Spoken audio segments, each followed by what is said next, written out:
One विभागाची मनमानी थांबलीच पाहिजे. भ्रष्ट अधिकाऱ्यांवर कारवाई झालीच पाहिजे. भ्रष्ट अधिकाऱ्यांवर कारवाई झालीच पाहिजे. मालेगाव तालुक्यातील अस्ताने आणि मोहोपाडे परिसरातील शासकीय वनजमिनीवर दाखल करण्यात आलेल्या 17 वनहक्क दाव्यांवरून संघर्ष तीव्र झाला आहे. सुमारे 15.40 हेक्टर म्हणजेच 38.05 एकर शासकीय वनजमीन या दाव्यांच्या माध्यमातून खासगी व्यक्तींच्या नावे जाण्याचा धोका असल्याचा आरोप तक्रारदार संतोष रामचंद्र बोरकर यांनी केला आहे. या प्रकरणी वारंवार निवेदने देऊनही कारवाई होत नसल्याचं सांगत त्यांनी आज 10 ऑगस्टपासून मालेगाव येथील अप्पर जिल्हाधिकारी कार्यालयासमोर आमरण उपोषण सुरू केले आहे. तक्रारदाराच्या निवेदनानुसार 17 दाव्यांपैकी अनेक दाव्यांमध्ये कंपार्टमेंट क्रमांक, क्षेत्रफळ आणि अर्जाची माहिती अपूर्ण आहे. तसेच संबंधित दावेदारांकडे 13 डिसेंबर 2005 पूर्वीच्या ताब्याचा पुरावा नसल्याचाही दावा करण्यात आला आहे. उपलब्ध कागदपत्रांनुसार या दाव्यांमध्ये एकूण 15.40 हेक्टर जमीन नमूद आहे. केंद्रीय पर्यावरण, वन आणि हवामान बदल मंत्रालय तसेच प्रधान मुख्य वनसंरक्षक यांच्या आदेशानंतर दाव्यांची तपासणी करण्यात आली. मात्र 60 दिवसांहून अधिक काळ उलटूनही पुढील कारवाई झालेली नसल्याचा आरोप बोरकर यांनी केला आहे. गेल्या 4 महिन्यांपासून जिल्हास्तरीय वनहक्क समितीची बैठकही झालेली नसल्याचे त्यांचे म्हणणे आहे.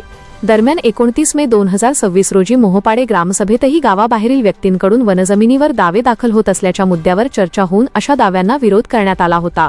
वन विभागाने तक्रारीची दखल घेत चौकशी करून नियमानुसार कार्यवाही करण्याचे निर्देश दिल्याचे कागदपत्रांमध्ये नमूद आहे. 7 दिवसांच्या आत विशेष DLC बैठक घेऊन 17 दाव्यांची पुन्हा तपासणी करावी, अपात्र दावे रद्द करावेत, 15.40 हेक्टर शासकीय वनजमीन शासनाच्या ताब्यात घ्यावी आणि बनावट कागदपत्रे आढळल्यास संबंधितांविरोधात कायदेशीर कारवाई करावी अशा मागण्या बोरकर यांनी केल्या आहेत. मात्र संबंधित दावे पात्र आहेत की अपात्र, तसेच तक्रारीतील आरोपांची सत्यता काय आहे याचा अंतिम निर्णय सक्षम प्रशासन आणि जिल्हास्तरीय वनहक्क समितीच्या कायदेशीर प्रक्रियेनंतरच स्पष्ट होणार आहे. या उपोषणाला सामाजिक तथा माहिती अधिकार कार्यकर्ते प्रदीप माऊली मोरे, मालेगाव विधायक संघर्ष समितीचे निखिल पवार आणि ज्येष्ठ धनगर समाज नेते RP कुवर यांनी पाठिंबा दिला आहे. लेखी आश्वासन आणि ठोस कारवाई होईपर्यंत उपोषण सुरू ठेवण्याची भूमिका संतोष बोरकर यांनी घेतली आहे. मोहोपाडा गावातील जे वन जमीन आहे ते आम्ही खूप दिवसापासून वारंवार पत्रव्यवहार हा पूर्ण केलेला आहे. पूर्ण करून आता मी गावाचा उपसरपंच असून तरी पण त्यांना निवेदन देऊन कुठले त्यांनी आमची दखल घेतली. आम्ही जर त्यांना सांगितलं का बा जे असं झालेलं आहे, ते म्हणतात का हे आमच्याकडं नाही, ते त्यांच्याकडं नाही, हे याच्याकडं नाही, असे करून त्यांनी आम्हाला आत्तापर्यंत आणले. त्याने अमर उपेशनची पाळी आम्हाला फॉरेस्ट खात्यावाल्यांमुळेच आमच्यावर आलेली. कारण की आम्ही जर त्यांना सांगितलं का बा की बाहेर जायचे, मग ते म्हणतात तुम्ही काय त्याची हे करू शकता. मग त्यांना आम्ही सांगायचं आमच्याला तरी माहीत नाही, पण जंगल तुमचं आहे ना, तुम्ही याची चौकशी केली पाहिजे. तर फॉरेस्ट खाते आल्याने आम्हाला हे करायचं, कुठेतरी आमच्या त्यांना लावून आमच्या केशी गुन्हा दाखल करायचे. या असा प्रकार काही दिवसापासून 5-6 वर्षापासून यांनी आमच्यावर चालवलं नाही. आज आम्हाला जिथे एक मोठा पाण्याचा तलाव आहे, त्या पाण्याच्या तलावामध्ये आमची मेंढी, बकरी, ढोरं हे पाणी पिण्याला सुद्धा येण्याची जागा ठेवली नाही. आम्ही या अधिकाऱ्यांना जर सांगायला गेलो, या अधिकारी म्हणतात मग आम्ही काय करायचं. पण त्यांनी काय करायचं म्हणजे त्यांचं जंगल आहे. पोलीस स्टेशनला आम्ही गेलो तर पोलीस स्टेशनवाला म्हणतो का तुमचा अधिकार नाही, हे फॉरेस्टचे जंगल आहे, जंगल त्यांचं आहे, तर मग आम्ही जगायचं कसं. त्याच्यासाठी आम्ही आता असं ठेवलेलं आहे, एक वेळा कधीतरी प्राण जाणार. त्याच्यासाठी अमर उपेशनला आम्ही बसतोय. उद्यापासून आमच्या महिला बाया पण सुद्धा आमच्या अमर उपेशनसाठी येणार. आम्ही सगळे लोक अमर उपेशन, जोपर्यंत आम्हाला न्याय मिळत नाही तोपर्यंत आम्ही इथून हटत नाही. आता मालेगाव तालुक्यातील मोहोपाडा या गावामध्ये बेकायदेशीर वन दावे मंजूर करून ज्यांना वन हक्क कायद्याअंतर्गत जमीन देणे शक्य नव्हतं, अशांना जमीन देण्याचा प्रयत्न भ्रष्ट वनाधिकारी आणि कर्मचाऱ्यांच्या संगनमताने सरकारकडनं केला जात आहे. त्याचा आम्ही तीव्र शब्दात निषेध करतो. मोहोपाड्याच्या स्थानिकांकडून या संदर्भात आज आंदोलनाची हाक देण्यात आली. आमरण उपोषणाला ते बसलेले आहेत.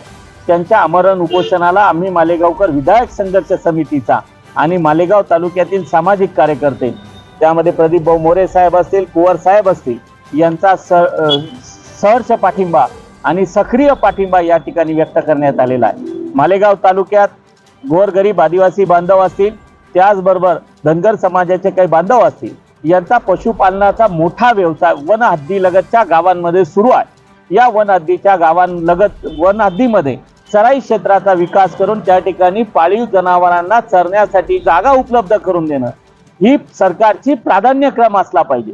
परंतु खोटे वन दावे दाखल करून ज्यांचा वन हक्क कायद्यामध्ये समावेश होऊ शकत नाही अशा लोकांना बोगस कागदपत्रे तयार करून बोगस जुने खोटे दाखले तयार करून FIR दाखल करून जुने वनगुन्हे दाखल करून ते कुठेतरी कागदपत्री कामकाज तयार करून पुरावे तयार करून तो भ्रष्टाचार करून लाख 2-3 लाख रुपयामध्ये 2-3 एकर जमिनी वन अधिकारी आणि कर्मचाऱ्यांनी या बोगस वन दाव्यांमध्ये वाटप केलेले आहेत. याची सखोल चौकशी राज्य सरकारने SIT नेमून केली पाहिजे अशी आमची प्रामुख्याने मागणी आहे. आणि या सर्व बांधवांना पाळीव जनावरांच्या चरण्यासाठी त्यांच्या रोजीरोटीसाठी आणि पशुपालनासाठी मोठ्या प्रमाणावर चराई पट्टा विकसित होणं आवश्यक असताना चराई पट्ट्याची जमीन ही वनदाव्यांखाली वाटप करून जे पशु आहेत त्यांच्या चाऱ्याचा प्रश्न निर्माण करण्याचा प्रयत्न भ्रष्ट वन अधिकारी आणि कर्मचाऱ्यांकडून सुरू आहे. त्याचा आम्ही तीव्र शब्दात निषेध करतो आणि सरकारने या प्रकरणी SIT नेमून जे अतिक्रमण वन जमिनीवर झालंय ते तात्काळ निष्कासित करावं. बोगस वन दावे तात्काळ खारिज करण्यात यावेत आणि ते रद्द करून वन जमीन पुन्हा ताब्यात घेण्यात यावी आणि पशुपालकांना सवलत देऊन चराई पट्टा विकसित करून त्या ठिकाणी गोधन असेल पशुधन असेल याचं संवर्धन व्हावं, त्यांचा विकास व्हावा. यासाठी गोरगरीब आदिवासी आणि धनगर समाजाच्या बांधवांना न्याय देण्यात यावा या मागणीसाठी सुरू असलेल्या उपोषणात आमचा पाठिंबा व्यक्त करतो आणि सरकारने याची तात्काळ दखल न घेतल्यास यापेक्षा तीव्र आंदोलन छेडण्यात येईल आणि त्याची सर्वस्वी जबाबदारी वन अधिकारी कर्मचाऱ्यांची असेल हे या ठिकाणून मी जाहीर करतो.